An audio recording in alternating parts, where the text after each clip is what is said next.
I thought we were happy. We were your usual suburban professional couple, financially secure, healthy, good intimate life, 2 kids. We were going through one of your typical married couple's rough patches, but I never thought it was because my wife was cheating. Now I've got blood on my hands. It was a cold, dark evening. The day had gone by quickly and my home was in chaos. And stop! I yelled at my crazy wife, who was throwing things around the room. Don't tell me to stop. She yelled, breathing heavily. And please, for the sake of our kids, please stop. I begged, exasperated, my voice threatening to expose the pain I'd been hiding. Well, I hate you, and I hate those stupid, lousy kids. She stormed out of the room in anger. A lot has been going on lately, and it's taken a lot of self-control not to go crazy. Chris, our 3-year-old son, had been displaying some deeply concerning behavior, quite unlike children his age. It began subtly. His once bubbly chatter ceased, he lost interest in his toys, and it didn't take long for the silence to turn into inexplicable bouts of crying. These weren't your normal whimpers of a child denied a treat. I'm talking heart-wrenching sobs that seemed to stem from a deep, unspoken anguish. I didn't understand how a 3-year-old could be so. Then, his interactions with others became increasingly troubling. He would recoil from our touch, shuddering as if our hands were made of ice. If we tried to hold him, he would flip out,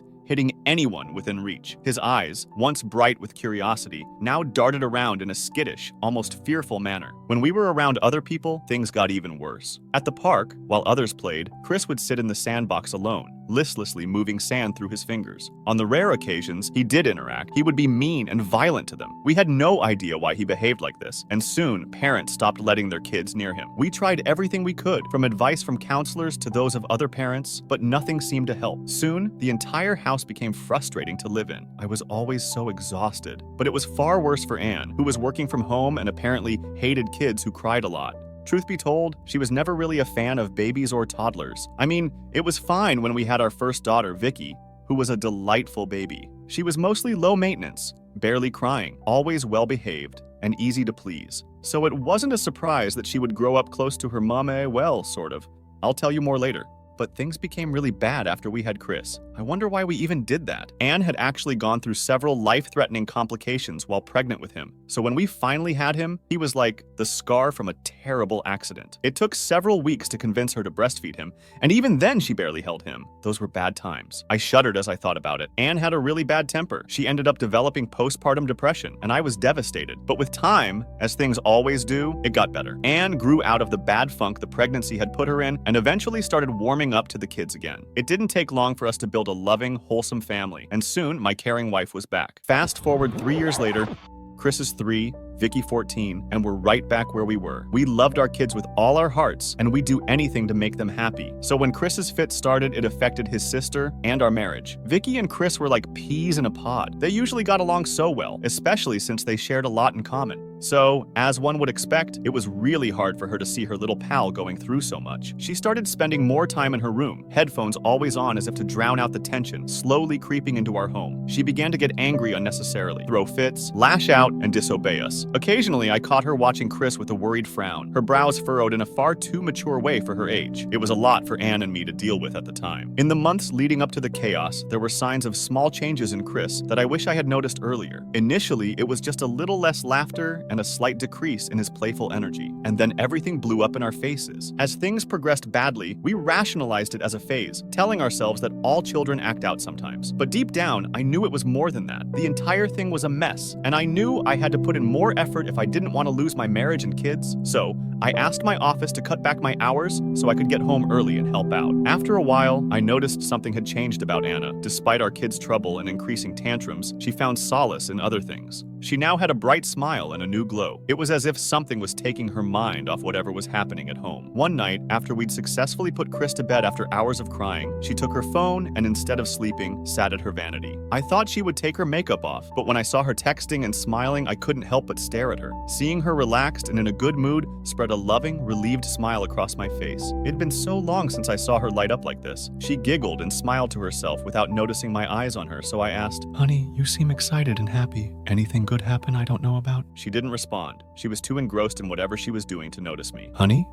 This time, she responded. I got up and walked over to her, bending down to plant a soft kiss on her nape. "What's going on?" I teased softly, spreading my kisses along the length of her shoulders. She twisted ever so gently into my kisses, slowly dropped the phone facing down, and turned to look up into my eyes. "What's going on, love?" I said again now that I'd gotten her full attention. Seems you're in a good mood. I nodded towards the phone, indicating I had caught her little fun. She beamed up at me. Oh, it's nothing, baby. She responded, her smile infectious. I was just catching up with the girls. It's been so long since we reconnected. She stood up and stretched, grinning from ear to ear. I didn't realize how much I missed them. She planted a soft kiss on my cheeks. Let me go check on Chris. I think I hear him. She said as she waltzed away carrying her phone with her. I smiled and climbed back into bed. I loved seeing my wife so cheery. It was a pleasant contrast from the turmoil we had suffered for the past few months. I'll admit it was out of character for Anne to be so engrossed in her phone. She wasn't really a technology person. She always preferred living in the moment, even when it came to her friends. Plus, she was usually so tired from the stress of the day that she'd just slump on the bed after work. But she must have missed them so much that she got so sucked in. I was glad. The next couple of days were absolute bliss. Anne was no longer brooding, and her happiness rubbed off on our children. Chris's tantrums reduced, and his sister started warming up again. Things were finally going back to normal, and I was pleased. Our routines became a little more efficient. With me home more often, Anne got more time on her hands, meaning she could take a break to refresh herself, cheer her up, and keep the house in a positive environment. Who knew the mom's mood could make the difference? I laughed at myself one night as I was wiping down the counter. Chris, who hadn't had a panicked tantrum in 2 weeks, was sleeping in his room. Vicky, who was more pleasant to be around, was doing her homework on the lounge chair. And Anne? Well, she was in our room chatting away with the girlies, a habit that had become a constant. I guess friends can really go a long way, or so I thought. Everything was finally looking bright, but life's got a messed up way of messing with you. I noticed Anne's texting. Well, more like phone usage had become a routine. She would spend literally all night chatting and giggling over the phone, so much so that it started to affect our intimate life and the passion we shared. It started looking like the harder I tried, the farther we drifted. I loved Anne so much and didn't want to lose our marriage, so I tried everything possible to bring us back. I tried talking to her about how this new addiction was affecting our relationship, but she only said it was nothing. I was being insecure. Babe, it's nothing. I'm just spending more time with my friends. You know we need to have a better social life, right? I know, but I just don't like the way it's coming between us. Nothing's coming between us. You're not insecure, are you? What an odd thing to say. I didn't want to get angry, so I dropped it and tried other things. I decided to take her on a romantic date and let her know a few days before. I thought talking about our issues at home might add pressure on her, so going on a date seemed like the perfect opportunity to open up. I'd wanted somewhere calm with a nice view of the night skies because Anne loved astrology, and talking about it was her favorite thing to do, so I put in all my effort to find just the right place. When we got to the restaurant and made our order, I tried bringing up,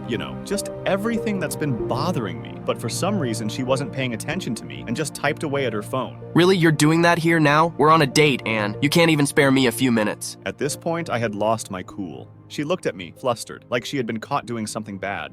No, I'm sorry. It's just that Nat. Save it. I cut her short, raising a hand in the air. What's been going on with you, hun? You've not been with us. Us? Anne's tone was dismissive, almost mocking. Yes, me, the kids. Lately, it feels like I'm talking to a wall. You're here, but not really. You've been so far away, I don't even get to speak to you or even enjoy your company anymore. She scoffed. I've been distant? Yes, you have. When last did you tuck Chris in, huh? When last did you hang out with Vicky? We haven't even had I trailed off. I miss you. She looked attacked. Oh, please, I'm here, aren't I? I don't know what you're talking about. I mean, I've been very much present. No, you haven't. And I don't mean here. I mean emotionally. You're not present. It's just that work's been a lot and— Anne! You've been on your phone! I snapped. Don't give me that crap. Work hasn't been anything. You've just been on your phone. Heck, when we got here, you couldn't even focus on me for 5 minutes. 5 minutes, Anne? You were just typing away. I sighed. I was getting worked up. I didn't know it had gotten to me to this extent. Honey, we need to spend more time together as a family with the kids, I said, trying to steer the conversation toward a solution. spend time with them? They're your kids too, Pete. Don't pin this all on me. But you're their mother, Anne. They need you as much as they need me. We need you to be present. You're one to talk about being present. At least I'm trying to maintain a social life. Is that what you care about? Maintaining a social life? We're your family, for God's sake. It feels like you're escaping from us, from everything. You think I need to escape? That's rich coming from you. When have you been present enough to notice? I've been here, trying to hold us together while you drift away into whatever world you found in that phone. That's unfair, Pete. You're just insecure because I finally have something that's mine. Something that doesn't revolve around you or the kids. She shot back.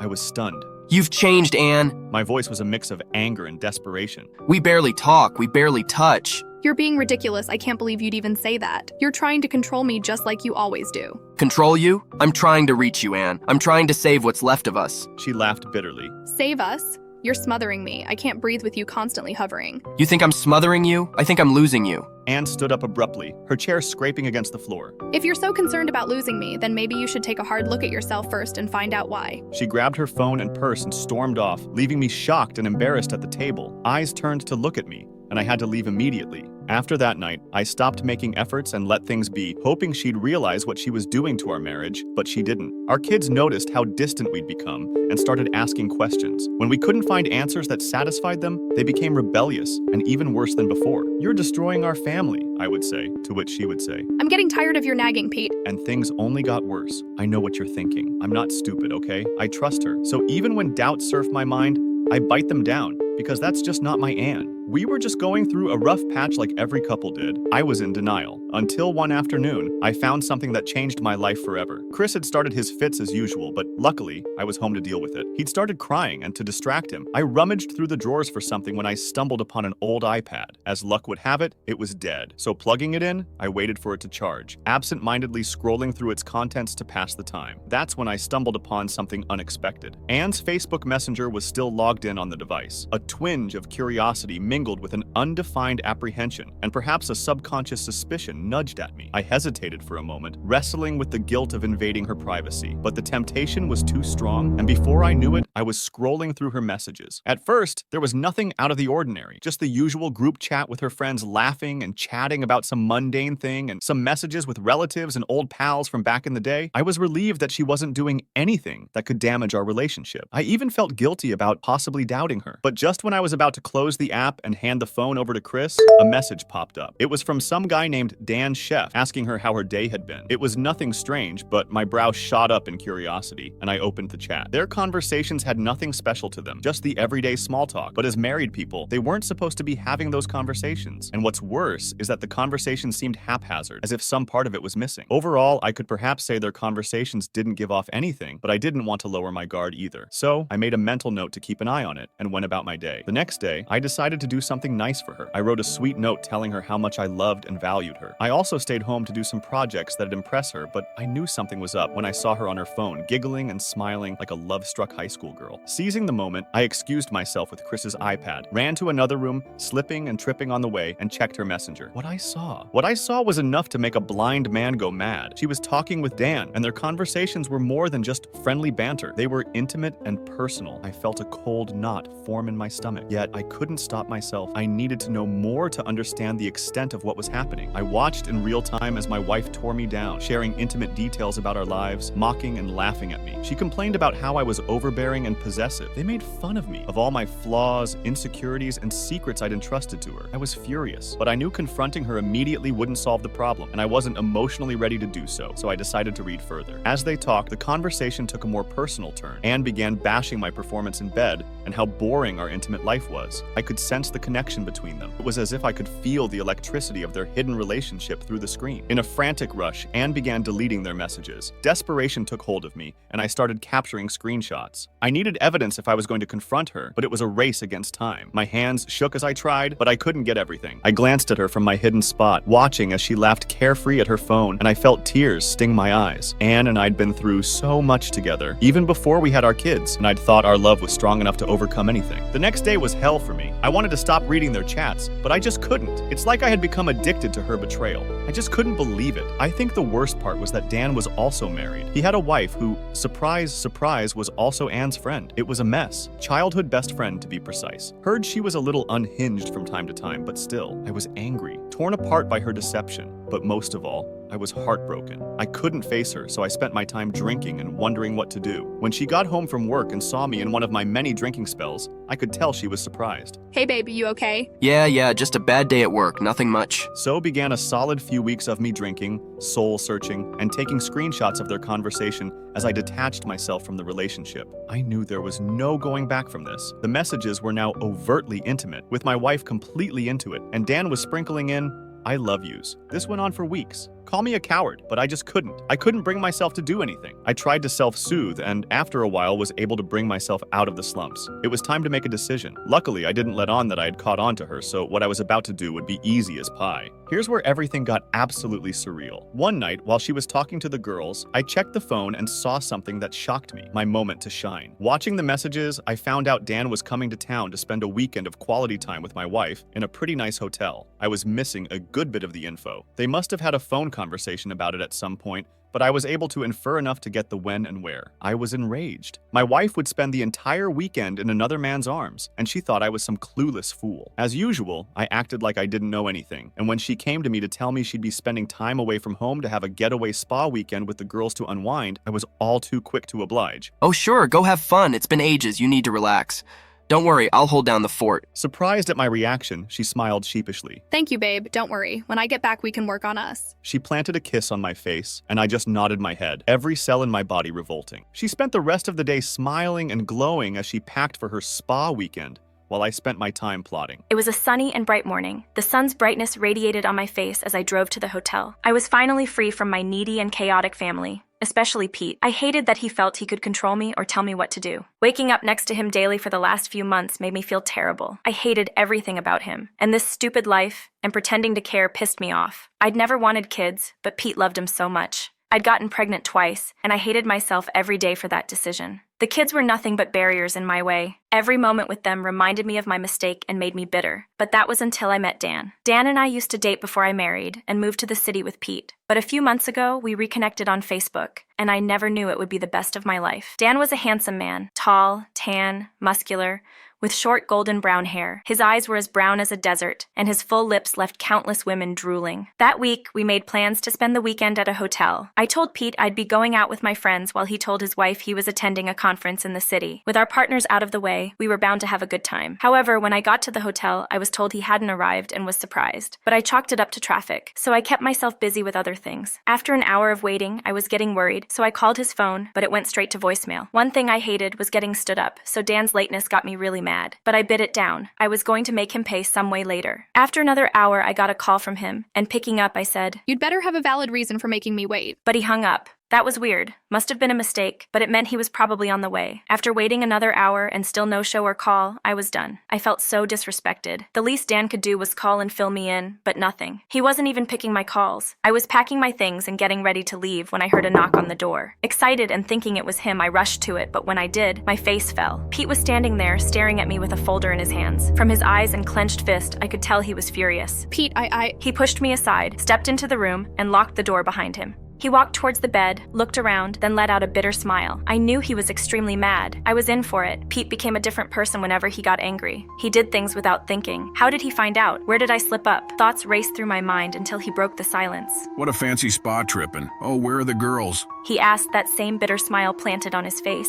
babe, what are you? How did you? Oh God, I'm so sorry. Oh, I don't need you to be sorry. He cut me off. I only need you to listen and do everything I'm about to tell you, or else you actually will be sorry. He said, his eyes getting dark and angry. I knew this wasn't the usual Pete I talked to at home. This was a different person, and I dared not upset him even more. So I just nodded. Here, I have receipts of your chats with Dan, who I suppose should be here by now. He handed me some papers from the folder and scanned the room again. Oh, he's not? What a shame. I guess he's stood you up. Anyway, this is a separation agreement that I'd like you to sign now so we can proceed with the divorce. It states here that you will move out of the house and only visit the kids once a week. We'll start with that before the divorce gets finalized and I get full custody of them. He said, shocking me to the bones. What? You can't do that. You have no right. I said. He laughed. Oh, you think I can't? Wait till I show the kids and your parents the receipts of this little affair. I bet you won't like that, huh? So do what I say, or well, you know the rest. He picked up an ornament from the bedside table and swirled it around. I hear your boss just loves scandals. I'm sure he'd love to keep such an unfaithful wife in his organization. My heart dropped to my stomach. Pete wasn't one to make empty threats, and if he said he'd do something, he'd do it, and I couldn't let him. I acted like I didn't care. But if my kids, especially Vicky, ever got to wind of me cheating,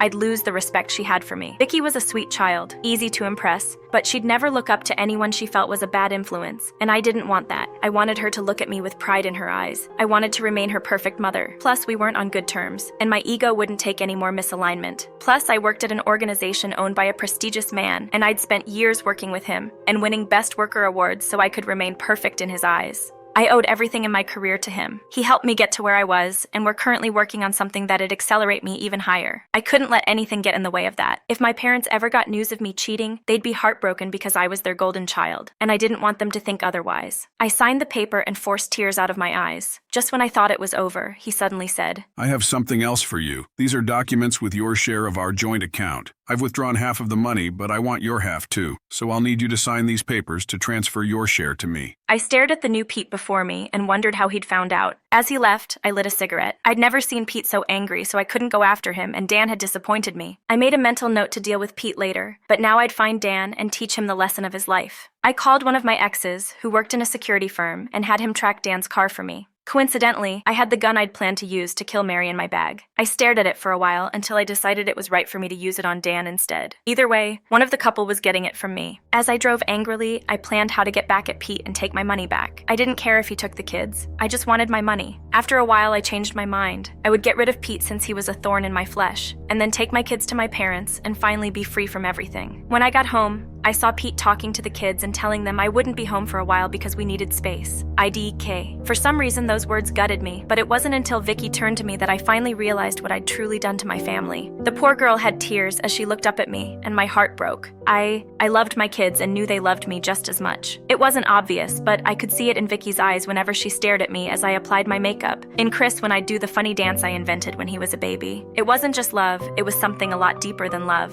They cherished me and looked up to me, especially Vicky. Once, before all this started, she told me she wanted to be like me. It meant a lot to me at the time. How did I lose that? How did I get so blinded by infatuation that I didn't see what I was doing to my kids? I hadn't actually thought of what life used to be like just a few months ago. I was blinded by my selfishness and resentment for the way life I had turned out. Fighting back tears, I made it to get my things, drop Pete's documents, and leave when we heard a knock on the door. We were surprised to see the cops, and even more surprised when they asked after me. And then suddenly and completely out of the blue, they grabbed me and said, "Ma'am, you're under arrest for the murder of Mr. Daniel Sheff. Anything you say or do will be used against you in court." My mind raced. Murder? That had to be a mistake. That was the last thing I was expecting them to say. What? Murder? How? I didn't do anything. I panicked. Why the hell were they accusing me of murdering Dan? And wait, oh my god, Dan was dead. In seconds, they cuffed me and led me outside. The neighbors were watching. Shame and shock overwhelmed me, and it wasn't until we got to the station that I realized this was actually real, and Dan was dead. At the station, they threw accusations at me, said I was the last person Dan called and that I was all over his contact list. It felt surreal. It didn't make any sense. I didn't see him. I didn't kill him. I protested, but my words echoed uselessly against the cold walls of the interrogation room. Please, you have to believe me. I begged until they dropped a bombshell. "We found a gun in your car. Ballistics matched the bullets in his body." One cop said, eyeing me like I was a monster. I was reeling. That's impossible. I didn't kill him. Tears streamed down my face, but they seemed unperturbed. One of them leaned in. "Your husband thinks you're capable of it. Say you've been unstable. Hate your kids." That hit me hard. Pete said what? I'd never hurt my children. I mean, yes, I've said I hated them, but come on. My voice cracked with emotion. I'd never hurt them or anyone. You've got to believe me. I was horrified that Pete would even testify against me in this situation. They just looked at me, their faces hard and skeptical. "We think you should start talking, ma'am. One said. Make this easier for me and you, okay?" I broke down, realizing the gravity of my situation. Tears streamed down my face as the thought of going to jail crossed my mind. I knew I was in a hopeless situation. Yes, I did say I was going to kill Dan, but that was only because I was angry. I would never go through with it. It's confusing how all the evidence pointed at me. Being in this position made me reflect on the last couple of weeks. I'd always thought I was indispensable. My family always needed me, and I guess the stress of being over-reliant got to me. At first, the chaos from the kids made the house unbearable. Watching them run around, leaving havoc and destruction in their wake, made my blood boil. But of course, I had to be a good mother, so I bit it down. Of course, they were just children, so I ignored it. But it didn't take long, and I pushed Vicky away. Mom,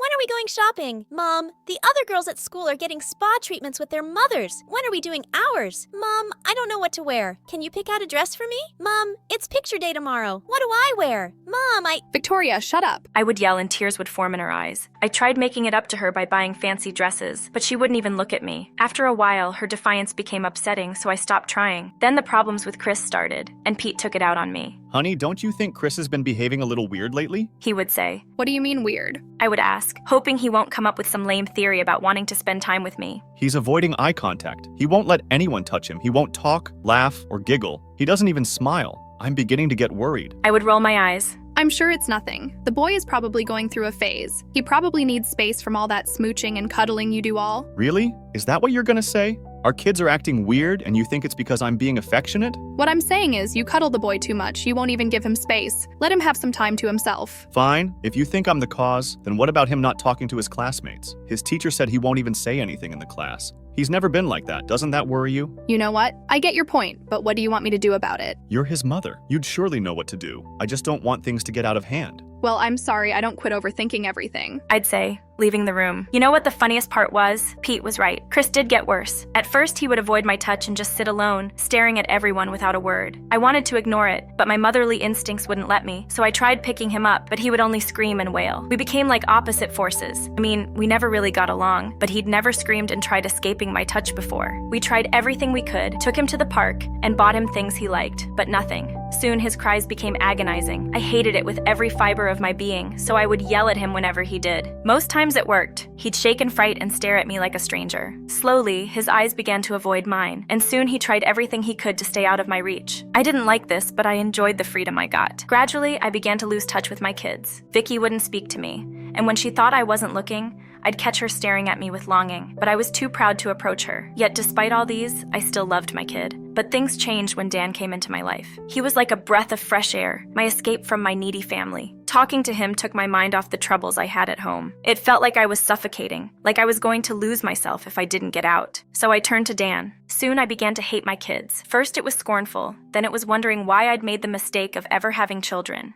Then it became Hat and not wanting to be around them. Then Pete started getting in my way, talking about spending time with these kids when I only wanted to run and never return. I converted all my love for my family to affection for Dan. He was perfect. He knew just the words to say when I needed space and never asked for anything in return. It's like he got me. At first, I felt guilty because I knew he was married to my best friend from high school, Mary, but I couldn't help myself. I met Dan first at prom, and we fell in love immediately, but he was poor. I didn't want to spend my future with a poor man, so when I moved and ran into Pete, who would take me on luxurious dates, it didn't take long to get over him, but I guess I never truly did. I was heartbroken when I heard Dan got married to Mary, so I made excuses not to attend. I didn't understand it. He never liked her. She just forced herself on him, and when he couldn't bear seeing me with another man, he had to get married to her since she was the only available option. Well, that was what I told myself anyway. Going to the hotel with Dan would have been the best thing that happened to me in a long time. Well, that's if he actually showed up. I hadn't seen him in years, and my body twitched and tingled for his familiar touch. Sigh, how the hell did I even get here? 2 days after my arrest, I was let go because the cops couldn't find anything on me. Apparently there were inconsistencies and little details that didn't line up, so they apologized and let me go, but I had no home to return to. I tried contacting the kids through Pete, but he reminded me of our contract, so the only time I would see them would be in court, and I couldn't run to my parents either. I didn't want them to know what was going on. A week after my release,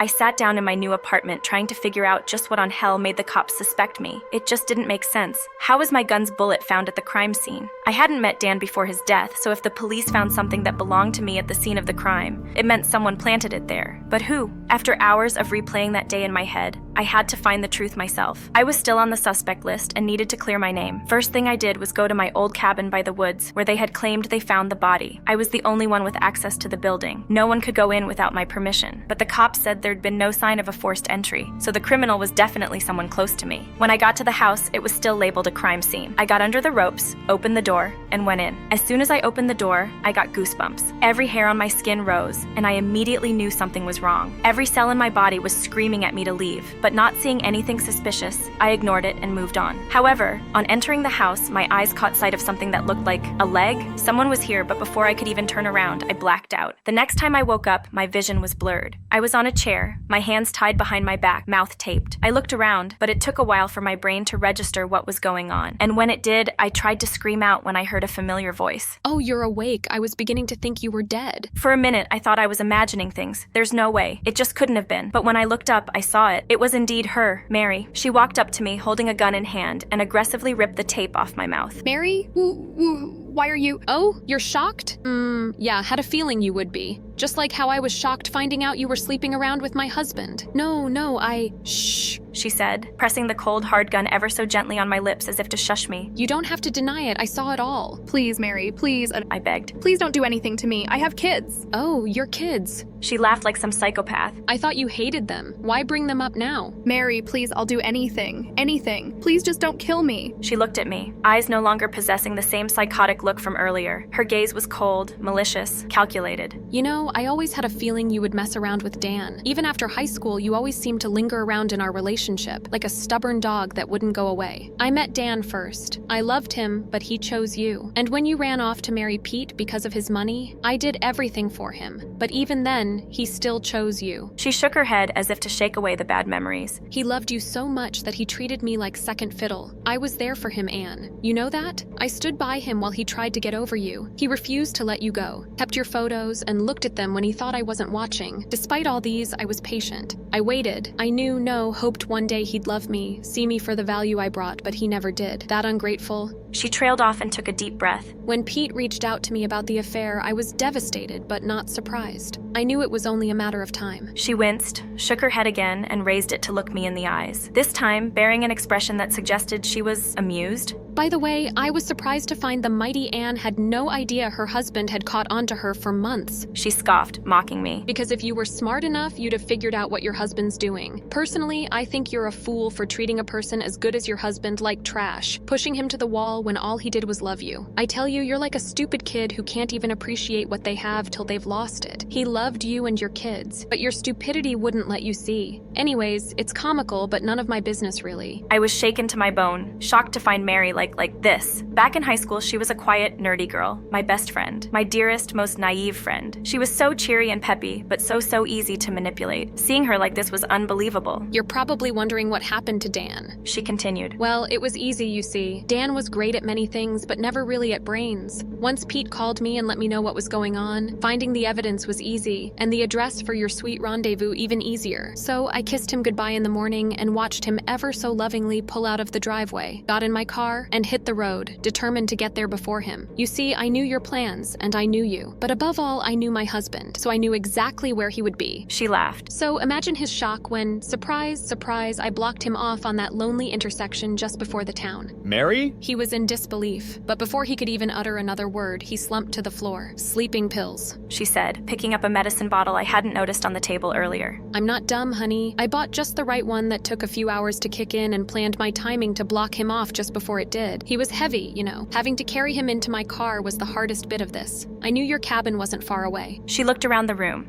So driving him there and returning to get his car was pretty smooth. I told you I planned it down to a T. A few hours later, he was in that exact chair when he woke up, she said, nudging her head to my seat. When he woke up, I asked him why he did it. He called me crazy and, well, she smirked. You know the rest of the story. So why did you frame me? I yelled, terrified, my body trembling despite the restraints. How did you even get my gun? Can't you see, Anne? She spread out her hand as if trying to say it was obvious. I wanted you to go down for your love. I mean, since you couldn't clearly give him up, might as well get locked up for him, right? Oh, and I got your gun from the same buyer you did. Wasn't really hard. You know, I've always been good at hacking and tracking. Then she shook her head. But I guess we can't all be perfect, right? Apparently, a hunter nearby heard the gunshot and was able to give the cops the exact time, ruling you out as a suspect. She shrugged. But that doesn't really matter now, does it? I mean, you're here, I'm here, and the secret's out. She made a mocking, shocked expression, twirling the gun in her hand. What do you think's going to happen next? She said, raising the gun to my head. I opened my mouth to protest, but the last thing I heard was a loud bang, and everywhere went dark. My name is Anne, and this is my story. If you enjoyed this video, don't forget to like and subscribe. We post 2 to 3 times per week. We're just starting out and would really need your help to continue to create amazing videos like this. A big kiss, and see you in the next one.